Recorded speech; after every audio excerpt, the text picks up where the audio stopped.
روزہ توڑنے والی 10 چیزیں۔ کھانے پینے سے روزہ جاتا رہتا ہے جبکہ روزے دار ہونا یاد ہو۔ حقہ، سگار، سگریٹ اور شیشہ وغیرہ پینے سے بھی روزہ جاتا رہتا ہے اگرچہ اپنے خیال میں حلق تک دھواں نہ پہنچتا ہو۔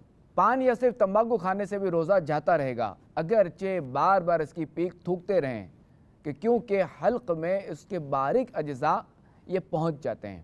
شکر وغیرہ یا نمک کی ڈلی وغیرہ ایسی چیزیں جو منہ میں رکھنے سے گھل جاتی ہیں، منہ میں رکھی اور تھوک نگل گئے تو روزہ جاتا رہا۔ دانتوں کے درمیان کوئی چیز چنے کے برابر یا زیادہ تھی، اسے کھا گئے یا کم ہی تھی مگر منہ سے نکال کر پھر کھا لی تو روزہ ٹوٹ گیا۔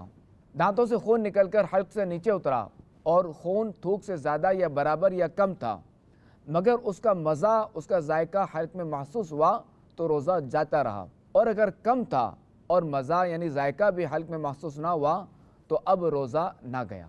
کلی کر رہے تھے اور بغیر ارادے کے پانی حلق سے اتر گیا یا ناک میں پانی چڑھایا اور دماغ کو چڑھ گیا تو روزہ جاتا رہا مگر جبکہ روزے دار ہونا اسے یاد ہو، اور اگر روزہ دار ہونا بھول گیا ہو تو نہ ٹوٹے گا اگرچہ کہ جان بوجھ کر کیا ہو۔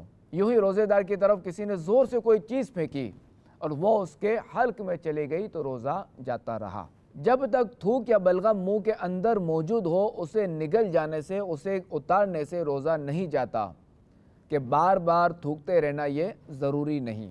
منہ میں رنگین ڈورا وغیرہ رکھا جس سے تھوک رنگین ہو گیا، پھر تھوک نگل لیا تو روزہ جاتا رہا۔ آنسو منہ میں چلا گیا اور نگل لیا، اگر قطرہ 2 قطرہ ہے تو روزہ نہ گیا اور زیادہ تھا کہ اس کی نمکینی پورے منہ میں محسوس ہوئی تو اب روزہ جاتا رہا، اور پسینے کا بھی یہی حکم ہے۔